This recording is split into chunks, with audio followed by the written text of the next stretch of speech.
আল্লাহ তাকায় দেখো আজকে 30 নভেম্বর 2024 সালে বৃষ্টির মধ্যে এই শরীয়তপুর সখীপুরের যুবকেরা আমার দাড়ি পাকা বাবা জানরা বৃষ্টির মধ্যেও ময়দান ছেড়ে যায় নাই রে আল্লাহ। কোরআনের মহব্বতে পইরা এরা বসে আছে রে মালিক। রহমতের পানি উপর থেকে ঝরতেছে, চোখের পানি গুনাহের বয়ে জাহান্নামের বয়ে চোখের পানি পড়ে। ও দয়ার আল্লাহ, তোমার রহমান নামের খাতিরে, গফফার নামের খাতিরে এদের সবাইরে তুমি মাফ করে দাও। এ আমার সখীপুরের বাইরা,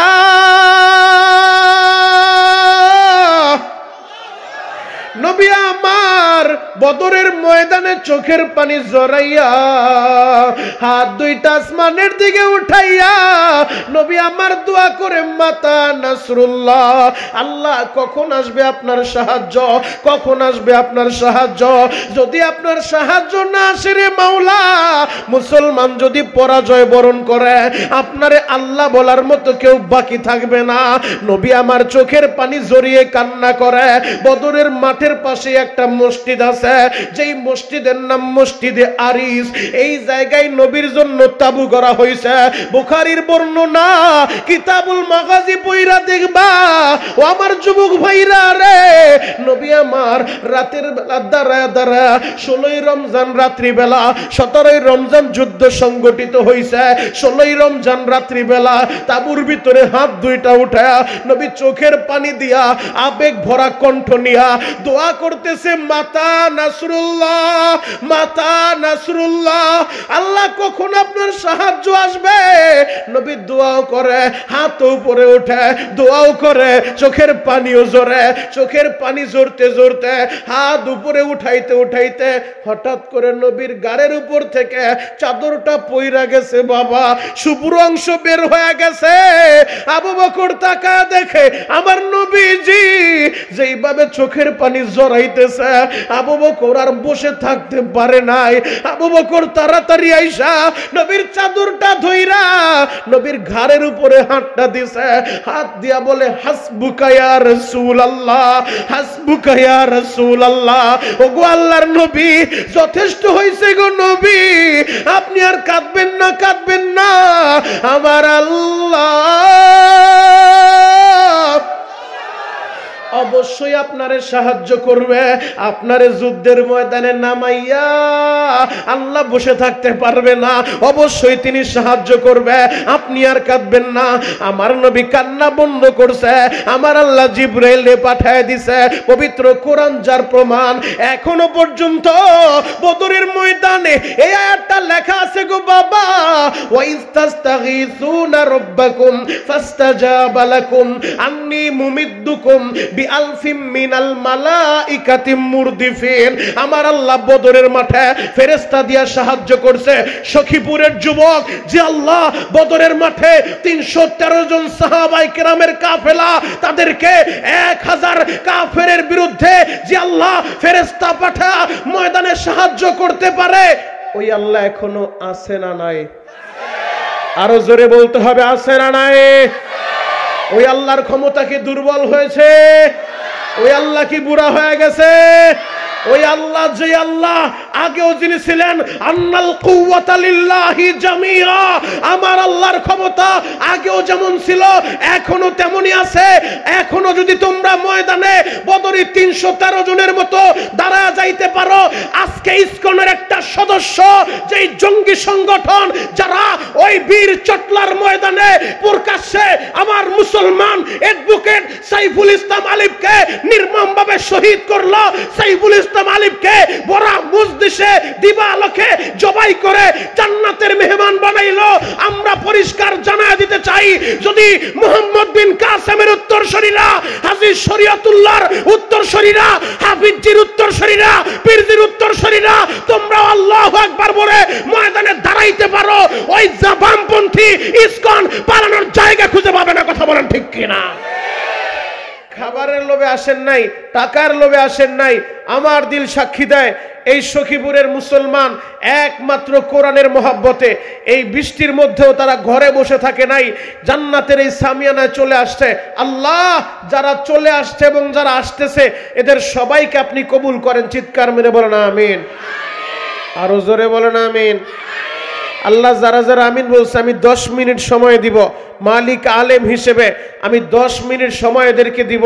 আমার মাইকের আওয়াজ যতদূর পর্যন্ত যায়, একটা বালেক পুরুষ যুবক বন্ধু মুসলমানের সন্তান যারা রাস্তাঘাটে ঘোরাফেরা করতেছে, আল্লাহ আমি যদি বৃষ্টির ভিতরে বসতে পারি, এই দামি মানুষগুলা যদি বসতে পারে, রাস্তাঘাটে যারা ঘোরাফেরা করতেছে 10 মিনিটের ভিতরে রাস্তাঘাট খালি করে, দোকানপাট খালি করে যারাই জান্নাতের সামিয়ানায় আসবে এবং বসবে, আল্লাহ আমি আলেম হিসেবে এদের জন্য দোয়া করে গেলাম, একবার হলো এদেরকে হজ করার তৌফিক দেন। আল্লাহ যারা যারা আমিন বলছে এদেরকে বারবার হজ্জে মাবরুর নসিব করে দেন।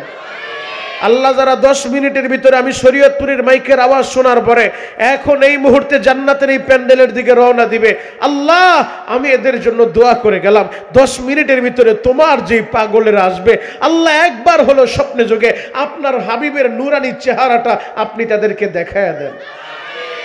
আল্লাহ যারা যারা আমিন বলছে এদেরকে বারবার স্বপ্নে যোগে নবীজির দিদার নসিব করে দেন। দোয়াগুলো ভালো না খারাপ? আরো জোরে বলেন ভালো না খারাপ? এরপরও যদি কেউ না আসে, আমার কিছু করার আছে? অনেক চাচা বাসায় বৈশা বৈশা ভাবতেছে আমার আর কাজ নাই, বৃষ্টির ভিতরে আমি যাব। ও চাচা মিয়া, আপনি রাত্রিবেলা মারা গেলে বৃষ্টি হোক আর জ্বর হোক, একটা দিনও আপনার ঘরের ভিতরে রাখবে না। ওই বৃষ্টির ভিতরে আপনার সন্তানগুলা, আপনার আত্মীয় স্বজনেরা কবরস্থানে রেখে আসবে। কথা বলেন ঠিক কিনা? অতএব মরার পরে বিছানাটাও দিবে না, না দিবে একটা বিছানা, না দিবে বালিশ। মাওলা যেহেতু বৃষ্টি দিছে, বৃষ্টিকে রহমত মনে করে আল্লাহ আপনি এই হাওয়াকে, আপনি আবহাওয়াকে আমাদের অনুকূলে করে দেন। আল্লাহুম্মা হাওয়া আলাইনা ওয়া আলাইনা, আল্লাহ এটাকে আপনি আমাদের অনুকূলে করে দেন। মুহতারাম হাজিরিন, 10 মিনিটের ভিতরে যারা আসতে পারবে, হয়তো অনেক বাবাজি বিছানায় শুয়ে পড়ছে, চিন্তা করছে এখন ঘুম ঘুম ভাব, বৃষ্টি বৃষ্টি পড়তেছে, কম্বলের নিচে ঘুমটা খুব মজাদার হবে। আল্লাহ আমি শরীয়তপুরের মাইকের আওয়াজ শোনার পরে আমার যেই বাবাজিরা একটা লাথি মেরে ল্যাপ কম্বল ফেলে দিয়ে 10 মিনিটের ভিতরে এই প্যান্ডেলে এসে বসবে, আল্লাহ আলেম হিসেবে এদের জন্য দোয়া করে গেলাম, মৃত্যুর সময় কালিমা নসিব করবেন। চিৎকার মেরে বলেন আমিন। আরো জোরে বলেন আমিন। যুবক ভাই, তুমিও যুবক, আমিও যুবক, তুমিও শরীয়তপুরের সন্তান, আমিও শরীয়তপুরের সন্তান।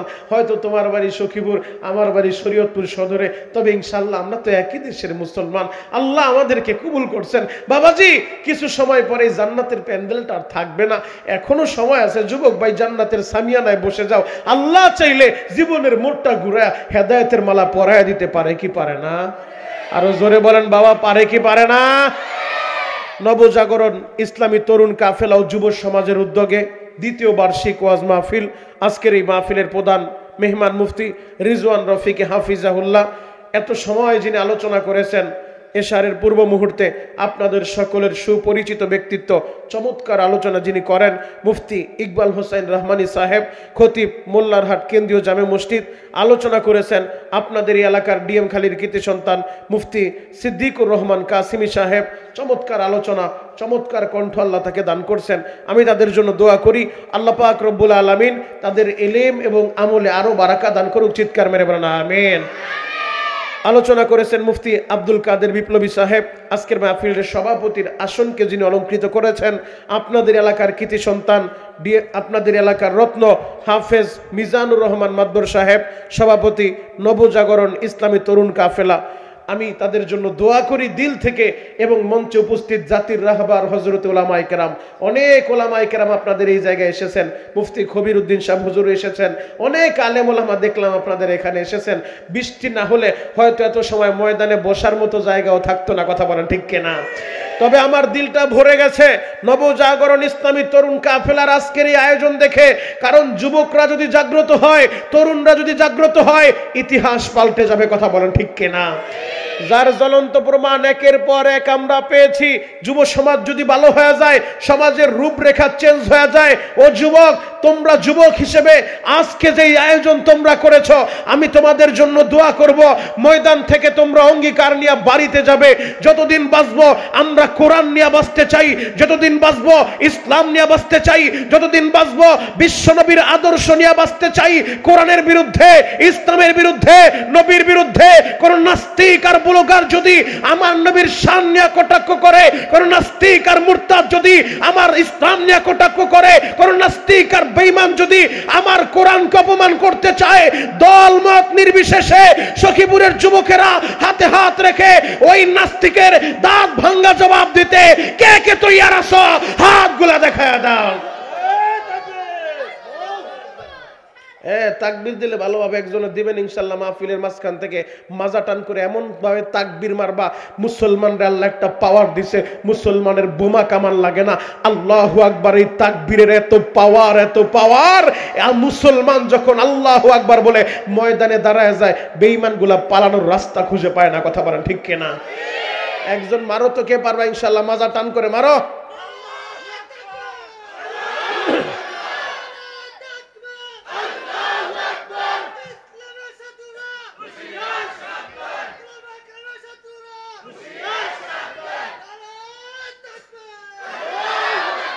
আল্লাহ এই কণ্ঠটা হাউজে কাউসারের পানি দিয়ে পরিষ্কার করে দিও। চিৎকার মেরে বলেন আমিন। আরো জোরে বলতে হবে আমিন। এই যে কোরআন আমার হাতে, বিশ্বাস করেন বাবা, কোন দলের দালালি করতে আমি আসি নাই। আপনার পীরের বিরুদ্ধে বাস দিতেও আসি নাই, আপনার পীরের প্রশংসা কইরা আসমানে ভাসাইতেও আসি নাই। আমি শরীয়তপুরি টেকনাফ থেকে তেতুলিয়ায় আপনার দেশের সন্তান হিসেবে সারা বাংলাদেশে ঘুরে ঘুরে একটা মেসেজ দেই, যুবক রে, তুমি কোন দল করো এটা তোমার বড় পরিচয় না, তুমি কোন দলের নেতার কর্মী এটা তোমার পরিচয় না, তুমি কোন পীরের মুরিদ এটা তোমার পরিচয় না। আরে বড় পরিচয় তো আমাদের একটাই, আমরা এক আল্লাহর বান্দা, এক নবীর উম্মত। কথা বলেন ঠিক কিনা? আমাদের আল্লাহ এক, আমাদের নবী এক, আমাদের কাবা এক, আমাদের কোরআন এক। কথা বলেন ঠিক কিনা? এই কোরআন এমন একটা কিতাব, যে কিতাব আল্লাহ আমাদেরকে দিয়েছেন। এই কিতাব একটা অক্ষর যদি এই কোরআনের কেউ পড়ে, সে অর্থ জানুক আর না জানুক, সাথে সাথে আল্লাহ তার আমলনামায় 10টা নেকি দান করে। সুবহানাল্লাহ। আরো জোরে বলেন সুবহানাল্লাহ। এই যে একবার সুবহানাল্লাহ বলছেন, আপনি কি জানেন এই সুবহানাল্লাহর কত দাম, কত দাম? একবার যে বান্দা বান্দি সুবহানাল্লাহ পাঠ করে, আল্লাহ পাক রব্বুল আলামিন জান্নাতের ভিতরে তার জন্য একটা সুবহানাল্লাহর গাছ লাগায়া দেয়। আরো জোরে বলেন, একসাথে বলেন। বাবা, আপনাকেও মরতে হবে, আমাকেও মরতে হবে, কেউ দুনিয়া থাকতে পারবো না, তবে মরার আগে কবরের সামান তৈরি করতে হবে। কথা বলেন ঠিক কিনা? ক্ষণস্থায়ী জীবনের জন্য কত কিছু করি, পরপারের জন্য কি করছেন, কবরের জিন্দেগির জন্য কি করছেন? যেই জিন্দেগি শুরু হবে আর শেষ হবে না, পরপারের জিন্দেগি যা শুরু আছে তার শেষ নাই। মুহতারাম হাজিরিন, অতএব মাহফিলের শুরুতে আমি জানতে চাই যে আল্লাহ আমাদেরকে কোরআন দিয়েছেন, যে আল্লাহ আমাদেরকে আখিরি জামানার পয়গম্বরের উম্মত বানাইছেন, এতে আমরা খুশি না বেজার? আরো জোরে বলেন, খুশি না বেজার? এ কোরআন নাজিল হয়েছে আজ থেকে 1500 বছর আগে, এমন একটা সিচুয়েশনে, এমন একটা প্রেক্ষাপটে, যেই যুগটাকে আইয়ামে জাহিলিয়া বলা হইতো, বর্বরতার যুগ, মূর্খতার যুগ, অসভ্যতার যুগ। যেই সমাজের মানুষগুলো আদর্শ কি এই জিনিসটা বুঝতো না, যে সমাজের মানুষগুলো সভ্যতা কি এই জিনিসটা জানতো না। আল্লাহ যখন ওই জাহিলি যুগে তার নবীকে প্রেরণ করলেন, আখিরি জামানার পয়গম্বর, ইমামুল মুরসালিন, খাতামুন নবিয়্যিন, শাফিউল মুজনাবিন, দু জাহানের বাদশাকে জাহিলি যুগে আল্লাহ পাঠাইলেন। নবীর বয়স 40 বছর একদিন আল্লাহ কোরআন নাজিল করলেন। এই কোরআন নাজিল করার পরে যারা নবীর দরবারে আসলো, যারা কালিমা পড়লো, যারা কোরআন গ্রহণ করলো, এই কোরআনকে ভালোবাসলো, আল্লাহ তাদেরকে দামি বানায় দিল। আল্লাহু আকবার। যারা ঈমান আনছে, ইসলাম গ্রহণ করছে, কোরআন গ্রহণ করছে, নবীর সাহাবী হওয়ার সৌভাগ্য অর্জন করছে, নবীর সাহাবীদের দাম আল্লাহর কাছে কত বেশি, কত বেশি। জ্বলন্ত একটা প্রমাণ আপনাদের সামনে আমি তুলে ধরতে চাই। নবীর সাহাবীরা কেন এত দামি হয়ে গেল, তাদের সম্পর্কে আল্লাহ কি বলে শুনেন, শুনেন। বানানো কোনো পীরের কাহিনী না, কোনো ইচ্ছা কাহিনী না। এই কোরআনে আল্লাহ 30টা পারা দিয়েছে, এই কোরআনে আল্লাহ 114টা সূরা দিয়েছে। এই কোরআনের 28 নম্বর পারার 4 নম্বর পৃষ্ঠা সূরাতুল মুজাদালার 22 নম্বর আয়াতের অংশ আল্লাহ জানায়া দেয়, যারা নবীর সাহাবী হইছে, যারা কোরআন গ্রহণ করছে, জাহিলি যুগের যে মানুষগুলা ঈমান গ্রহণ করছে, জাহিলি যুগের যে মানুষগুলা কোরআনকে গ্রহণ করছে, আল্লাহ তাদের সম্পর্কে বলে রাদিয়াল্লাহু আনহুম ওয়া রাদু আন, আমি আল্লাহ এদের উপরে রাজি আর খুশি, এরাও আমি আল্লাহর উপরে রাজি আর খুশি। আল্লাহু আকবার। যুবক, তোমাদের মতো একটা যুবক আমার নবীরে কত ভালোবাসছে, এই কোরআনকে কত ভালোবাসছে, জ্বলন্ত একটা প্রমাণ আমি তোমাদের সামনে তুলে ধরবো।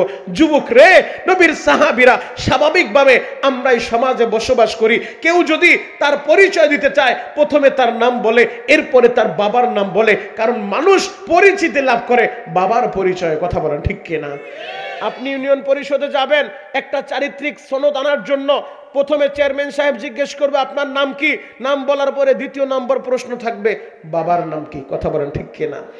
মানুষ পরিচয় লাভ করে নিজের বাবার পরিচয়ে, কিন্তু নবীর আদরের একজন সাহাবী, জলিল কদর সাহাবী হাদিসও বয়ান করলেন, বাবার পরিচয়ে তিনি পরিচিতি লাভ করলেন না, বাবার নাম মাইনাস করে দিয়া দাদার পরিচয়ে পরিচিতি লাভ করলেন। কেন? আপনাদের সামনে প্রশ্ন রাখলাম, জবাব একটু পরে আমি আপনাদেরকে দিব।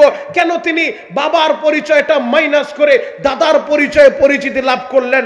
নবীর আদরের সাহাবী আবু উবাদা ইবনুল জাররাহ, দাদার নাম জাররাহ, বাবার নাম মাইনাস করে দিছে, বাবার নাম তিনি পরিচয়ের ভিতরে আনেন নাই, বাবার পরিচয়ে পরিচিতি লাভ করেন নাই। কেন? নবীর আদরের সাহাবী আবু উবাদা ইবনুল জাররাহ এই কোরআনের জন্য, নবীর জন্য বাবার পরিচয় মাইনাস করে দিছে।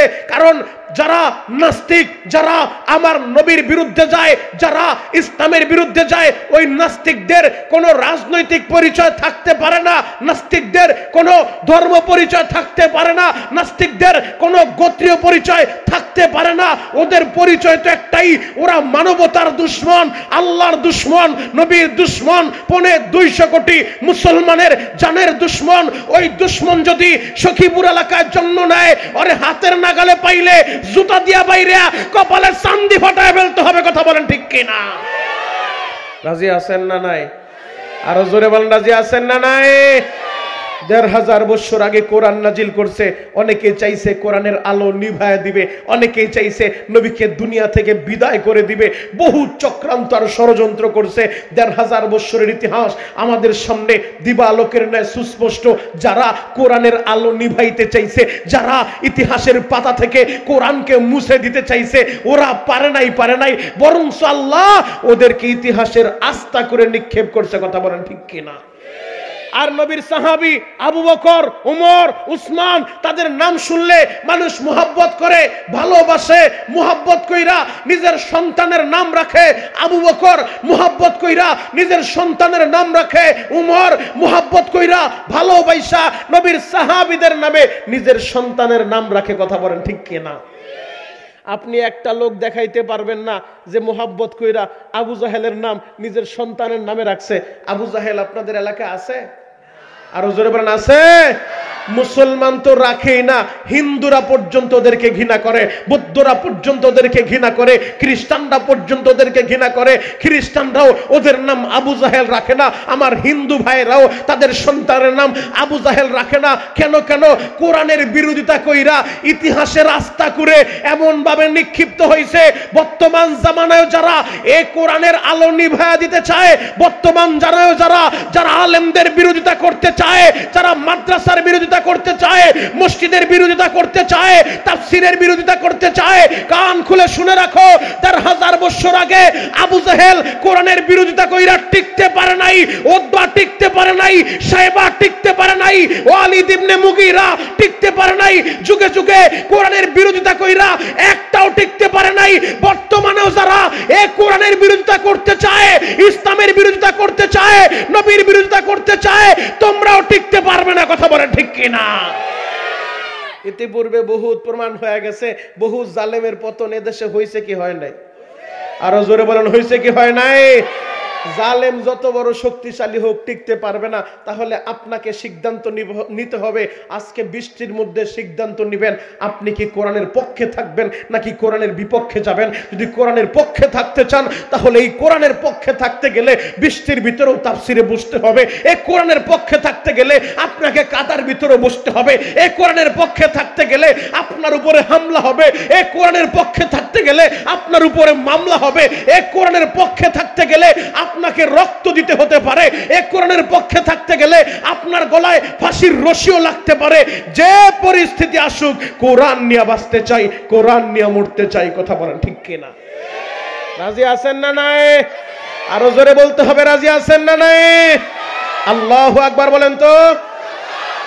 যুবক ভাই তোদের দুইটা পা ধরে বলতে চাই, যুবক বৈশা পর, আল্লাহ চাইলে হেদায়েতের মালাটা দিয়া দিতে পারে। যুবক রে, তোদের মতো একটা যুবক আমার নবীরে কতটা ভালোবাসতো জানো। আমি সেই পরিচয়টাই আজকে তোদের সামনে তুলে ধরবো। ও যুবক, নবজাগরণ ইসলামী তরুণ কাফেলার উদ্যোগে আজকের এই মাহফিলে আমি যুবকদেরকে নিয়ে আলোচনা করতে চাই। যুবক রে, তোদের মতো একটা যুবক ছিল আবু উবাদা ইবনুল জাররাহ। আমার নবীরে ভালোবাসতো, কোরআনকে ভালোবাসতো, কোরআনের মোহাব্বতে পইরা কোরআন প্রতিষ্ঠার জন্য, দিন কায়েমের জন্য চলে গিয়েছে নবীজির সাথে সেই বদরের ময়দানে। যেই বদরের ময়দান প্রায় মদিনা থেকে 165 কিলোমিটার দূর। বাবা, আমি যতবার আল্লাহ আমাকে মক্কা মদিনা নিছে, একবার আমি বদর মিস করি নাই। বলতে পারেন হুজুর বদরে গেলে কি হবে? বদর তো হজের অংশ না, বদর তো ওমরার অংশ না, কেন বারবার বদরে যান? বদরে কেন যাই জানো? মক্কা মদিনা থেকে 165 কিলোমিটার দূর সেই বদরের ময়দান।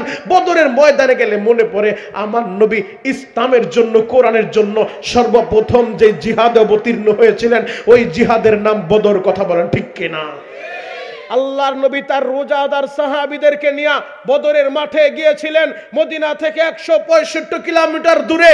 ও যুবক, ওই বদরের মাঠে তোদের মতো একটা যুবক ছিল আবু উবাদা ইবনুল জাররাহ, যে বদরের ময়দানে গিয়ে নবী আমার চোখের পানি ঝরিয়েছিলেন। কেন জানো? আমার নবী 313 জনকে নিয়ে আসছে, মুসলমান হলো 313 জন, অপর পক্ষে আবু জাহেলের বাহিনী হলো 1000। আমার নবী চিন্তায় পড়ে গেছে, আহারে আমার সাহাবীদের পেটে খাবার নাই, ওরা রোজাদার, সাহারির সময় ভালো মন্দ খাইতেও পারে না। আমার সাহাবীদের যুদ্ধের পোশাক নাই, আমার সাহাবীদের যুদ্ধের জন্য পর্যাপ্ত তরবারি নাই।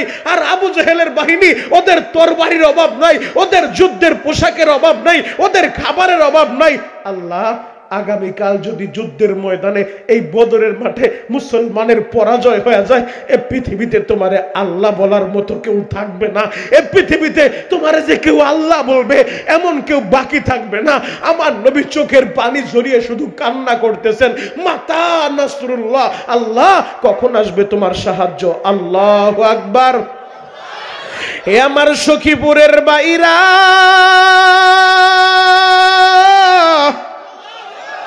নবী আমার বদরের ময়দানে চোখের পানি জড়াইয়া হাত দুইটা আসমানের দিকে উঠাইয়া নবী আমার দোয়া করে, মাতা নাসরুল্লাহ, আল্লাহ কখন আসবে আপনার সাহায্য?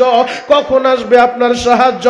যদি আপনার সাহায্য না আসে রে মাওলা, মুসলমান যদি পরাজয় বরণ করে, আপনারে আল্লাহ বলার মতো কেউ বাকি থাকবে না। নবী আমার চোখের পানি জড়িয়ে কান্না করে। বদরের মাঠে পাশে একটা মসজিদ আছে, যেই মসজিদের নাম মসজিদে আরিস। এই জায়গায় নবীর জন্য তাবু করা হয়েছে। বুখারীর বর্ণনা, কিতাবুল মাগাজি পয়রা দেখবা। ও আমার যুবক ভাইরা রে, নবী আমার রাতের বেলা দাঁড়া 16ই রমজান রাত্রি বেলা, 17ই রমজান যুদ্ধ সংগঠিত হয়েছে। 16ই রমজান রাত্রি বেলা তাবুর ভিতরে হাত দুইটা উঠায়া নবী চোখের পানি দিয়া আবেগ ভরা কণ্ঠ নিয়া দোয়া করতেছে, মাতা নাসরুল্লাহ, মাতা নাসরুল্লাহ, আল্লাহ কখন আপনার সাহায্য আসবে? নবী দোয়াও করে, হাত উপরে ওঠে, দোয়াও করে, চোখের পানিও ঝরে। চোখের পানি ঝরতে ঝরতে, হাত উপরে উঠাইতে উঠাইতে হঠাৎ করে নবীর গাড়ের উপর থেকে চাদরটা পইরা গেছে। বাবা, শুভ্র অংশ বের হয়ে গেছে। আবু বকর তাকায় দেখে আমার নবীজি যেইভাবে চোখের পানি জড়াইতেছে, আবু বকর আর বসে থাকতে পারে নাই। আবু বকর তাড়াতাড়ি আইসা নবীর চাদরটা ধইরা নবীর ঘাড়ের উপরে হাতটা দিছে, হাত দিয়া বলে হাসবুকা ইয়া রাসূলুল্লাহ, হাসবুকা ইয়া রাসূলুল্লাহ। ওগো আল্লাহর নবী, যথেষ্ট হইছে গো নবী, আপনি আর কাঁদবেন না, কাঁদবেন না। আমার আল্লাহ অবশ্যই আপনারে সাহায্য করবে। আপনারে যুদ্ধের ময়দানে নামাইয়া আল্লাহ বসে থাকতে পারবে না, অবশ্যই তিনি সাহায্য করবে। আপনি আর কাঁদবেন না। আমার নবী কান্না বন্ধ করছে, আমার আল্লাহ জিবরাইলে পাঠায় দিছে পবিত্র কোরআন যার প্রমাণ। এখনো পর্যন্ত বদরের ময়দানে এই আয়াতটা লেখা আছে গো বাবা, ওয়াইস্তাস্তাগীসুনা রাব্বাকুম ফাস্তাজাবা লাকুম আন্নী মুমিদ্দুকুম বিআলফিম মিনাল মালাইকাতি মুরদিফিন। আমার আল্লাহ বদরের মাঠে ফেরেশতা দিয়া সাহায্য করছে। সখীপুরের যুবক যে আল্লাহ বদরের মাঠে 313 জন সাহাবায়ে কেরামের কাফেলা, তাদেরকে 1000 কাফেরের বিরুদ্ধে যে আল্লাহ ফেরেশতা পাঠা ময়দানে সাহায্য করতে পারে, ওই আল্লাহ এখনো আছে না নাই? আরো জোরে বলতে হবে, আছে না নাই? ওই আল্লাহর ক্ষমতা কি দুর্বল হয়েছে? ওই আল্লাহ কি বুড়া হয়ে গেছে? ওই আল্লাহ যে আল্লাহ আগেও যিনি ছিলেন আন্নাল কুওয়াতা লিল্লাহি জামিআ, আমার আল্লাহর ক্ষমতা আগেও যেমন ছিল এখনো তেমনি আছে। এখনো যদি তোমরা ময়দানে বদরে 313 জনের মতো দাঁড়ায় যাইতে পারো, আজকে ইসকনের একটা সদস্য যেই জঙ্গি সংগঠন যারা ওই বীর চটলার ময়দানে প্রকাশ্যে আমার মুসলমান অ্যাডভোকেট সাইফুল ইসলাম আলিফকে নির্মমভাবে শহীদ করলো, সাইফুল ইসলাম আলিফকে বড় মুজদিসে দিবালোকে জবাই করে জান্নাতের মেহমান বানাইলো। আমরা পরিষ্কার জানায় দিতে চাই, যদি মুহাম্মদ বিন কাসেমের উত্তরসূরিরা, হাজী শরীয়তুল্লাহর উত্তরসূরিরা, হাফিজজির উত্তরসূরিরা, পীরজির উত্তরসূরিরা তোমরা আল্লাহু আকবার বলে ময়দানে দাঁড়াইতে পারো, ওই বামপন্থী ইসকন পালানোর জায়গা খুঁজে পাবে না। কথা বলেন ঠিক কিনা?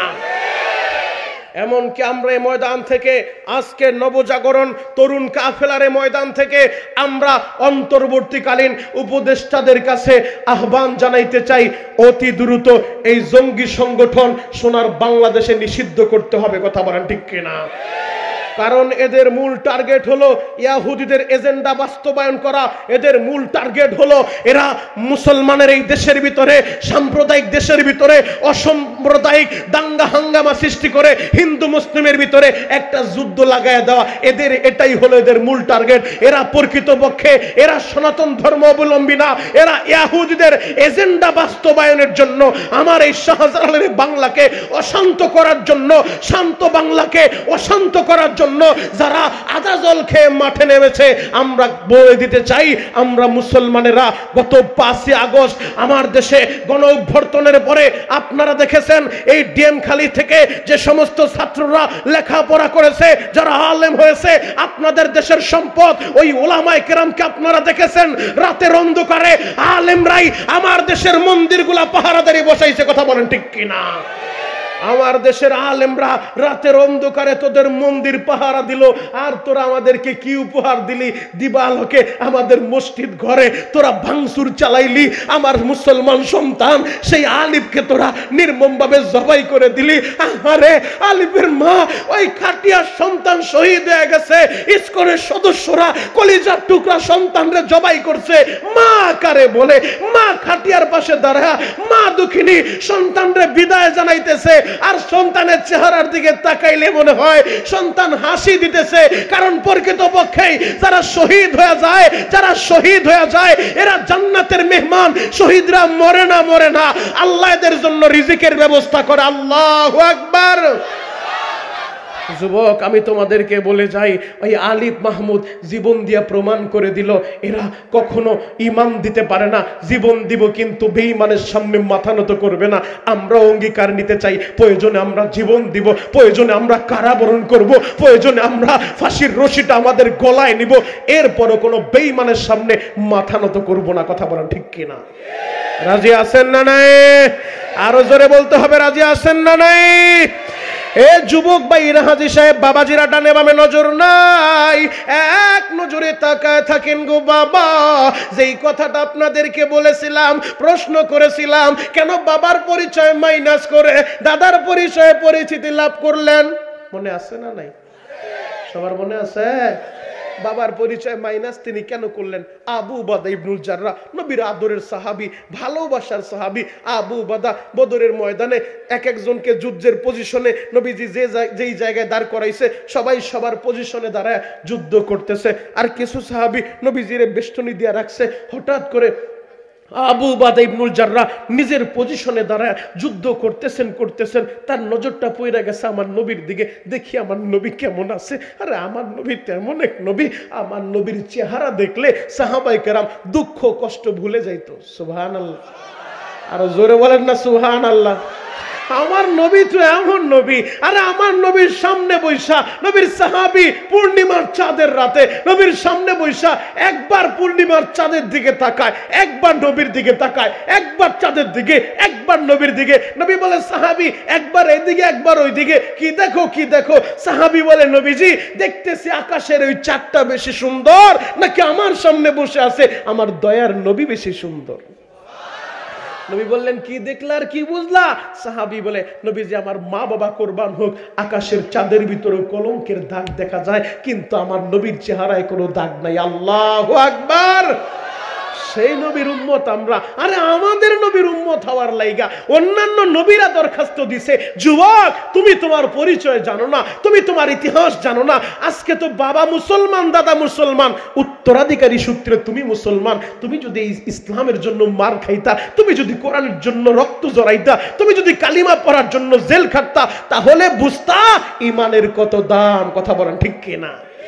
আজকে উত্তরাধিকারী সূত্রে আমরা মুসলমান, তো এজন্য আমরা ইমানের দাম বুঝি না, আমাদের মর্যাদা বুঝি না। যুবক রে, নবীর সাহাবীরা ঈমান আনছে, ঈমান আনার পরে মার খাইছে, ঈমান আনছে, ঈমান আনার পরে সম্পদ হারাইছে, ঈমান আনছে, ঈমান আনার অপরাধে দেশ ছাড়া হইতে হইছে, এলাকায়ও থাকতে পারে নাই। আল্লাহর নবী নিজে হিজরত কইরা মক্কা ছাইরা মদিনা গেছে। যদি তোমাকে বাড়িঘর ছাড়া হইতে হতো তাহলে তুমিও বুঝতা ঈমানের কি দাম, ঈমানের কি স্বাদ। কথা বলেন ঠিক কিনা?